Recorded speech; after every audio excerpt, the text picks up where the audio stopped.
ইয়াত মন্ত্ৰী এমএলএ হোৱাৰ যুদ্ধলৈ আমি অহা নাই। আমি আহিছো ধিঙৰ কণ কণ ল'ৰা ছোৱালীৰ ভৱিষ্যতৰ কাৰণে, ৰাজপথত খোজ কঢ়াৰ এখন সংগ্ৰামৰ কাৰণে। আৰু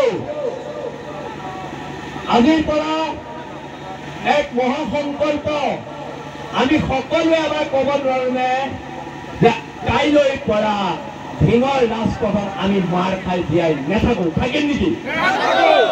ধিঙৰ ৰাজপথত মাৰ খাই জীয়াই থাকিম নেকি? আৰু এটা কথা, কাইলৈৰ পৰা যদি আমাৰ খিলঞ্জীয়া ল'ৰাৰ ওপৰত আক্ৰমণ হয়, পিছদিনাই প্ৰত্যাক্ৰমণ হ'ব আৰু হ'ব। মাৰ খাই জীয়াই নাথাকাৰ সংকল্প, আঁঠু কাঢ়ি নাথাকাৰ এই সংকল্প নোৱাৰে।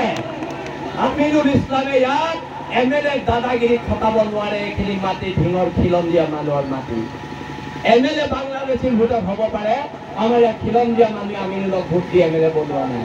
তুমি অবৈধ মানুহৰ ভোটত ইলেকশ্যন জিকিছা, তুমি অবৈধ মানুহৰ ভোটত ইলেকশ্যন জিকিছা।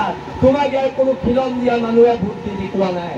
সেইকাৰণে যিসকলে তোমাক ভোট দি জিকাইছে, তুমি তেখেতসকলৰ চৰ্দাৰ হ'বলৈ নাযাবা।